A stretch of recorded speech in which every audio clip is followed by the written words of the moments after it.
హెచ్చరిక, దైవజనుని హెచ్చరిక.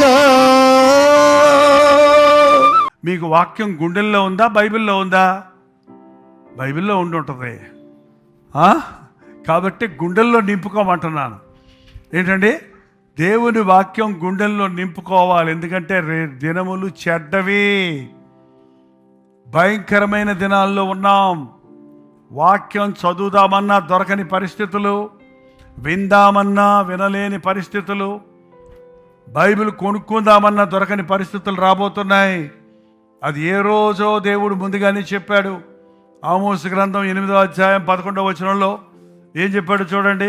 రాబో దినములందు దేశములో నేను క్షామము పుట్టింతును, అది అన్నపానములు లేకపోవుట చేత కలుగు క్షామము కాక యెహోవా మాట వినకపోవుట వలన కలుగు క్షామముగా ఉండును.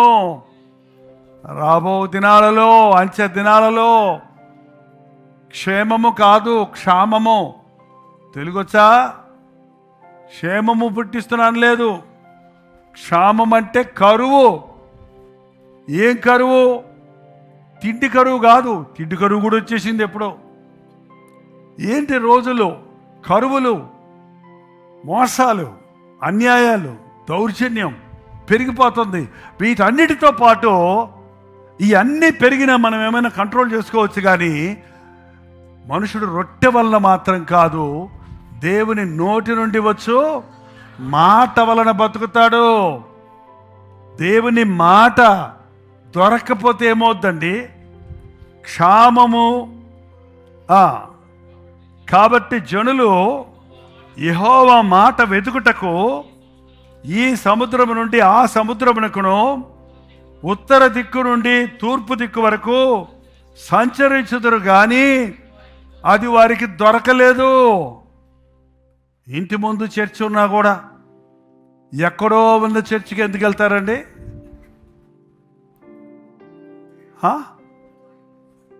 వాక్యం లేదండి మా ఇంటి ముందు ఉన్న చర్చిలో, దేవుని సన్నిధి లేదండి అక్కడ. అందుకని మేము 2 బస్సులు మారినా సరే ఎక్కడ వాక్యం మా గుడ్డలో తట్టుతుందో మేము అక్కడికి వెళ్తాం. ఏంటండి? అవును, ఈ రోజున నిజమైన విశ్వాసులు వాక్యం కోసం వెతుక్కుంటాడు, సుఖం కోసం వెతుక్కోడు. చర్చిల్లో సుఖం ఎక్కడ ఉంటుందా? కార్ పార్కింగ్ ఎక్కడ ఉంటుందా? కుర్చీలు ఎక్కడ ఉంటాయా? భోజనాలు ఎక్కడ ఉంటాయా? చాలామంది ఈ పెద్ద పెద్ద మెగా చర్చెస్ వచ్చేసాయంటే ఇప్పుడు ఆ మెగా చర్చెస్లో సకల ఆశీర్వాదాలు ఉంటాయంట. అక్కడ ఏం ఆశీర్వాదాలు? అక్కడ క్యాంటీన్ ఉంటుంది, అక్కడ ప్లే గ్రౌండ్ ఉంటుంది పిల్లలకి, అక్కడ మెడికల్ షాప్ ఉంటుంది, కావాలంటే తలకాయ నొప్పి వస్తే గబక్కని ఒక యాస్పిరిన్ కొని వేసుకోవడానికి, ఏటీఎం సెంటర్ ఉంటుంది, అక్కడ కావాలంటే డబ్బులు తీసుకోవడానికి, ఆల్ ఇన్ వన్. వాటితో పాటు ప్రార్థన ఉంటుంది. అక్కడికి వెళ్తారా? ఎక్కడికి వెళ్తారండి? అందుకని ఈ చర్చెస్లో ఉన్నోళ్ళు కొంతమంది అలాంటి చోటుకి వెళ్ళిపోతుంటే పాపం పాస్టర్ గారులు గోల పెట్టేస్తున్నారు. పోనీరా బాబు చెత్త. నేనేమంటానంటే అయ్యే కావాల్సిన వాళ్ళు అక్కడికే పోని, వాక్యం కావాల్సిన వాళ్ళు ఇక్కడికే రాని. వాక్యం కావాల్సిన వాళ్ళందరూ ఒకచోట ఉంటే, ప్రార్థన చేయాలని ఆశ వాళ్ళందరూ ఒకచోట ఉంటే, అది చిన్న గుంపైన దేవుని సన్నిధి అక్కడ ఉంటుందంటే. మనం విన్న వాక్యం మన హృదయంలో జీర్ణించుకోవాలంటే ఆ జీర్ణం అవటం అంటే ఏంటి? ఆ తిన్న ఆహార పదార్థాల్లో ఉన్న సారం, ఆ విటమిన్స్, ఆ ఏమంటే ఫైబర్, ఆ యొక్క ప్రోటీన్ ఏమో చెప్తారు కదా ఇప్పుడు, అన్ని కెమికల్స్ అన్నీ తినే అన్నయ్యే. అవన్నీ ఏమవుతున్నాయి? అవన్నీ అరగదీసి మన శరీరానికి, రక్తంలోనికి, అవయాల్లోనికి పంపిస్తే జీర్ణం అయిపోయి చెత్త మాత్రం బయటికి వెళ్తుంది. అంతే కదండి? మనం వాక్యం విన్న తర్వాత ఆ వాక్యం జీర్ణించుకుంటే ఇంక వాక్యంలాగా ఉండదు. నీ మాటలు, నీ చూపులు, నీ ఆలోచనలు, నీకు శక్తి వస్తుంది, సైతాన్ని ఎదిరించే శక్తి వస్తుందండి. కాబట్టి ప్రార్థన చాలా ముఖ్యం. ప్రార్థన లేనటువంటి క్రైస్తవ్యం అనేది మూఢభక్తి కంటే కూడా వృధా అయినటువంటిదేనండి. ఎంతసేపు వాక్యం ఉన్నావు కాదు, విన్నది ఎంత జీర్ణించుకున్నావు అన్నది చాలా ముఖ్యం. ఏం తిన్నావన్నది కాదు, తిన్నది నీకు అరిగిందా లేదా అనేది చాలా ముఖ్యం. వింటారు దేవుడి కార్యాలు, చూస్తుంటారు కానీ కనబడవు, వింటుంటారు కానీ మనసులోకి వెళ్ళవు, దేవుని మేళ్ళు పొందుతుంటారు కానీ వంట పట్టవు, అవి క్రియల్లోకి వెళ్ళవు. ఈ అంచె దినాల్లో చాలామంది పరిస్థితి అలాగే ఉందండి. అలవాటు అయిపోయింది దేవుని మందిరాలకు వెళ్ళటం, పాటలు పాడటం, వాక్యం వినటం. కానీ వాక్యం బతికింపజేస్తుంది.